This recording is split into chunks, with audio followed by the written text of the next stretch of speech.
నమస్తే. ఈరోజు మన స్టూడియోలో ప్రముఖ జ్యోతిష్య వాస్తు నిపుణులు శ్రీ లలితాదేవి ఉపాసకులు బ్రహ్మశ్రీ నానాజీ పట్నాయక్ గారు మనతో ఉన్నారు. గురుగారితో మాట్లాడదాం. గురుగారు నమస్కారం.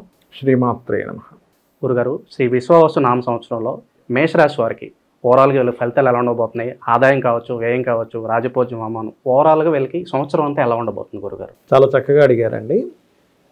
ఈ విషయాలు చెప్తుంది నేనైనప్పటికీ కూడా చెప్పిస్తుంది సాక్షాత్ లలిత అమ్మవారిగా భావిస్తూ ఈ యొక్క లగ్నము లేదా రాశి వారి కనుక చూసుకున్నట్లయితే కొత్త సంవత్సరం వస్తుందనగానే మనకు పంచాంగం తీసుకొని అసలు ఈ సంవత్సరం ఇన్కమ్ ఏంటి అనేది చూసుకుంటాం. దీన్ని చూసుకుంటే ఆదాయం 2గా చూపిస్తుంది, వ్యయం 14గా చూపిస్తుంది.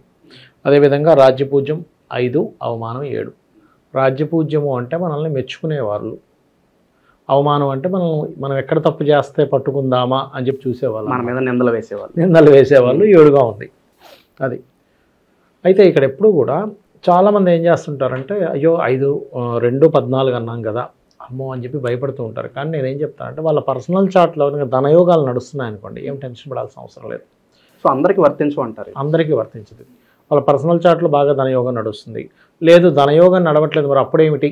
మరి ఈ సంవత్సరం నేను సంవత్సరం అంతా కలిపి 2 లక్షలు సంపాదించి 14 లక్షలు ఖర్చు పెట్టాలంటే శాస్త్రం ఏం చెప్తుందంటే ఫ్రీ వీల్ అనేది ఒకటి ఉంటుంది.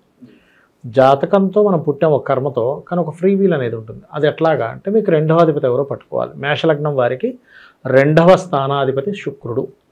ఈ శుక్రగ్రహానికి సంబంధించింది మీరు కనుక చేసుకుంటూ ఉంటే అందులో పర్టికులర్గా లలితాసహస్రనామాల్లో ఒక నామం పర్టికులర్గా ఉంటుంది. ఏమిటది అంటే ఓం సంపత్కరీ సమారూఢ సింధుర వ్రజ సేవితాయే నమః. ఈ నామాన్ని మీరు కనుక భక్తి శ్రద్ధలతో అమ్మవారు నాకు ఇస్తుంది ఈ నామం జపిస్తున్నాను అనుకుంటే ఖచ్చితంగా మీ ఫైనాన్షియల్ గ్రోత్ పెరుగుతుంది. అంటే ఇక్కడ ఎలా అంటే ఈ 14 ఇలాగే ఉంటుంది, కానీ ఈ 2 కాస్త 18కి వెళ్ళొచ్చు. అర్థమైందండి? ఇది మీ చేతుల్లో ఉంటుంది, ఇది మీ చేతుల్లో, ఖర్చు మీ చేతుల్లో లేకపోయినా మీ ఆదాయం మీ చేతుల్లో ఉందిగా, అలా ఉంటుంది. అలాగే ఇక్కడ ఖర్చు తగ్గడానికి కూడా మనం చూసుకోవాలి. ఎందుకంటే ఈ సంవత్సరం ప్రారంభం నుంచే షష్టగ్రహ కూటమితో ప్రారంభం అవుతుంది. అంటే మేషలగ్నం నుంచి లేదా మేషరాశి నుంచి 12వ స్థానంలో అధిక గ్రహాలు 6 గ్రహాలతో ప్రారంభం అవుతుంది. అందుకని ఏమిటి, ఈ ఖర్చు స్థానంలో కూడా అధికంగా ఉన్నాయి. అలాంటప్పుడు నేను ఒకటే చెప్తాను, మీకు ఒకవేళ ఖర్చు స్థానం ఎక్కువగా ఉంది, మీరింట్లో చేసే ప్రతి ఖర్చు మీ చేతితో పెట్టండి. పాల బిల్లు దగ్గర నుంచి, కరెంటు బిల్లు దగ్గర నుంచి, సామాన్లు తెచ్చుకోవడం దగ్గర నుంచి, ఇంట్లో బట్టలు కొన్న దగ్గర నుంచి మీ చేతితో ఖర్చు పెట్టండి. అప్పుడు ఏమవుతుంది, మీరు ఖర్చు పెట్టేటువంటి యోగం ఆ రూపంలో అయిపోయింది. కామన్గా ఏమవుతుంది, ఇంట్లో ఒక 10,000, 20,000 ఖర్చు ఉందంటే అది ఏం చేస్తాం, వాళ్ళకి ఇచ్చేస్తాం, ఖర్చు పెట్టేసుకోండి. అలా కాకుండా మీ చేతులతో ఖర్చు పెట్టినప్పుడు ఏమవుతుందంటే ఆ కర్మ ఆ రూపంలో పోతుంది. రెండవది ఏంటంటే ఎప్పుడైనా ఈ ఖర్చు స్థానాలు ఎక్కువగా ఉన్నప్పుడు ఈ మేషం వారికి ఏదైనా దత్తాత్రేయ ఆలయంలో కానీ, గోశాలకు వెళ్ళి కానీ, గోశాలలో అక్కడ ఏదైనా సేవ చేయడం, ఖర్చు రూపంలో పోవాల్సింది సేవ రూపంలో ఖర్చు అయిపోతుంది. మీకు మరో రూపంలో ఏదో ప్రమాదం వచ్చి ఖర్చు అవడం అనేటువంటిది జరగదు. ఇక అవమానము, రాజ్యపూజ్యం ఉన్నాయి. ఇక్కడ 5 రాజ్యపూజ్యం, 7 అవమానం. 5 ఒకే రాజ్యపూజ్యం, కానీ 7 అవమానం అంటే మనకు ఎక్కువలో ఉన్నాయి. అందుకని మీరు ఏం చేయాలి, విష్ణు సహస్రనామాలు వినడం ఖచ్చితంగా అవమానాన్ని తగ్గిస్తుంది. అదేవిధంగా ఓం మధుసూదనాయ నమః అనే నామస్మరణ ఖచ్చితంగా అవమానాలను తగ్గిస్తుంది. ఇక మిగతా అంశాలు కనుక చూసుకుంటే సహజంగా ఈ రాశి వారికి సంవత్సరం మొదటి 2 నెలలు లగ్నాధిపతి నీచ స్థానంలో వెళ్తున్నాడు, కర్కాటకంలోకి వెళ్తున్నాడు. అంటే ఏమిటి, 4వ స్థానంలోకి వెళ్ళేటప్పుడు ఇక్కడ విద్యార్థులైతే విద్యా సంబంధించిన విషయంలో కొన్ని జాగ్రత్తగా నిర్ణయాలు తీసుకోవాలి. కన్స్ట్రక్షన్ చేసేటప్పుడు కొన్ని జాగ్రత్తలు తీసుకోవాలి. వాహనాల మీద వెళ్ళేటప్పుడు మొదటి 2 నెలలు కొంత జాగ్రత్తగా ఉండాలి. ఎందుకంటే కుజుడు నీచంలో ఉన్నాడు కదా. మరి ఏమిటండి, మరి కుజుడు నీచంలో ఉన్నాడు, అమ్మో నేను వెహికల్ మీద వెళ్ళొద్దా? చాలామంది అడిగే క్వశ్చన్ ఇది, అమ్మో వాహన ప్రమాదం వెహికల్ మీద వెళ్ళొద్దా, బయటకు వెళ్ళొద్దా అంటే ఒకటే చెప్తాను, మీరు కనుక బయటకు వెళ్ళే ముందు ఒక్కసారి ఓం స్కందాయ నమః అనుకుని బయలుదేరితే ఏ ఇబ్బంది ఉండదు.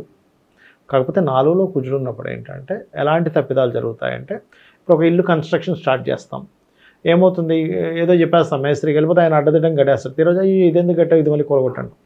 అలాంటి తప్పిదాలు జరగకుండా క్లియర్ కమ్యూనికేషన్, దగ్గరుండి అంతా మనమే చూసుకుంటుండాలి. ఎందుకు, నీచబడ్డ కుజుడు కదా, మీకు ఏదో ఒక ఖర్చుని ఇవ్వాలి. ఎందుకంటే ఖర్చు స్థానం పెరిగింది కదా. అక్కడ ఎంత ప్లానెడ్గా చేసుకున్నా మనం ఒకటి చెప్తే వాళ్ళు ఓపెన్ చేస్తుంటారు కన్స్ట్రక్షన్ విషయంలో, అది చూసుకోవాలి.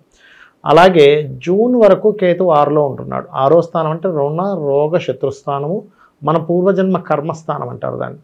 అందుకని మనకి జూన్ ఎండింగ్ వరకు కూడా అప్పులు ఇవ్వడం తీసుకోవడం అనేది చేయకండి అని చెప్తాను నేను. ఎందుకంటే ఎప్పుడు కూడా ఒక్కొక్క లగ్నంలో పుట్టినటువంటి వారికి ఒక్కొక్క రిలేటెడ్గా వాళ్ళ జన్మంలో కొన్ని ఇన్సిడెంట్స్తో ముడిపడి ఉండిపోతాయి.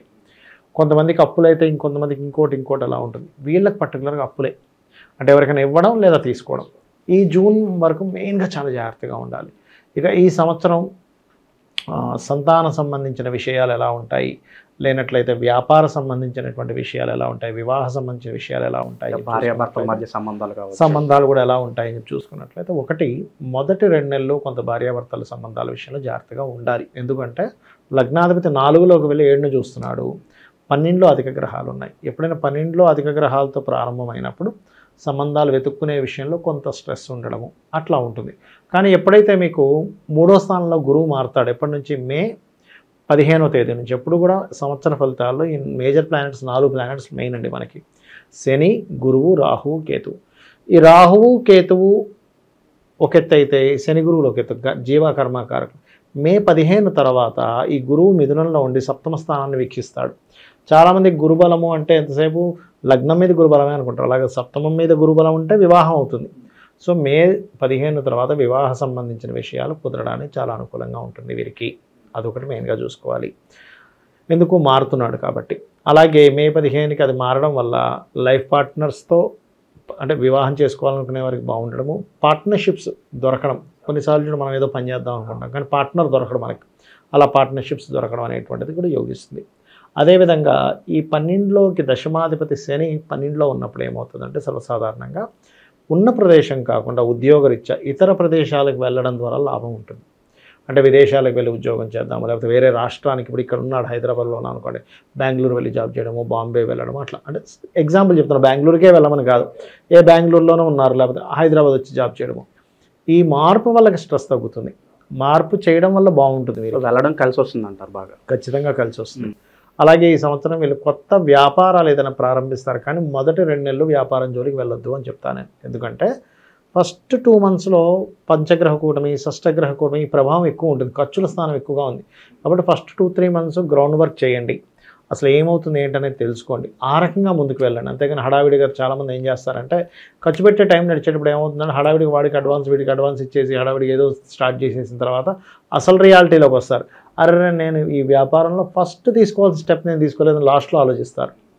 ఈ విషయాల్లో జాగ్రత్తగా ఉండాలి. గురుగారు వీళ్ళకి ఎలాంటి వ్యాపారాలు బాగా కలిసి వస్తాయి అంటారు, మరి వ్యాపారాలు మొదలు పెట్టాలి? మంచి క్వశ్చన్ వేశారు. యాక్చువల్గా ఎప్పుడు కూడా అంటే వ్యాపారం అనేటువంటిది ఎవరికి వారు ఇండివిజువల్. ఇప్పుడు ఎవరికైనా వ్యాపారం యోగించాలంటే ఫస్ట్ మీ ధనాధిపతి ఏ గ్రహాలతో సంబంధం కలిగి ఉందో చూసుకోవాలి. పర్సనల్ చార్ట్ అనేది ఖచ్చితంగా కంపల్సరీ చూసుకోవాలి. అయితే ఈ వీళ్ళకి పర్టికులర్గా 2nd లార్డ్ శుక్రుడు కాబట్టి కొంచెం వీళ్ళకి beauty related, finance related, insurances related వీటిలో ఉంటుంది. కానీ నేనేం చెప్తానంటే, పర్సనల్ చార్ట్లో మీ ధనాధిపతి ఎవరు, మీ ధనాధిపతి ఎవరితో కనెక్ట్ అయ్యాడో దాన్ని బట్టి మనీ వస్తుంది. వ్యాపారం చేయాలంటే ఫస్ట్ మీరు చెక్ చేసుకోవాల్సింది ఎప్పుడైనా కానీ బుధుడు ఎలా ఉన్నాడో చూడాలి. బుధుడు బాగోపోతే మీకు క్యాలిక్యులేషన్ దెబ్బతింటుంది. వ్యాపారంలో కావాల్సింది ఏంటంటే క్యాలిక్యులేషన్ చేయాలి, ఫాస్ట్గా ఇది నేను తీసుకోవాలా వద్దా, అంతే కదా, ఆ మిస్క్యాలిక్యులేషన్ అవుతుంది. సో బుధుడు యొక్క స్థితి బాగుంటే చేయాలి, లేకపోతే వ్యాపారం జోలికి వెళ్ళొద్దు. ఇంకొంతమంది ఏం చేస్తారు, లేదంటే మా జీవిత భాగస్వామి పేరు మీద చేస్తా అంటారు. ఫస్ట్ మీకు ఉంటేనే చేయండి, మీ జీవిత భాగస్వామి పేరు మీద చేయడం కాదు అక్కడ. అట్లాగే సర్వీసెస్ బిజినెస్సా, లేకపోతే సర్వీసెస్ ఓరియంటెడ్ బిజినెస్లా, ప్రోడక్ట్ ఓరియంటెడ్ బిజినెస్లా తెలుసుకోవాలి. అప్పుడు మీకు రైట్ టైం ఏంటి, ఇప్పుడు చేయాలా తర్వాత చేయాలి, ఇవన్నీ జాగ్రత్తలు తీసుకోవాలి ఎప్పుడు కూడా. అది ఇక వీళ్ళు ఎక్కువగా ఆరాధించాల్సిన దేవతా స్వరూపం కూడా సూర్య భగవాను ఎక్కువ ఆరాధిస్తే అన్ని విధాలా వీరికి బాగుంటుంది. సో ఓవరాల్గా ఈ విశ్వ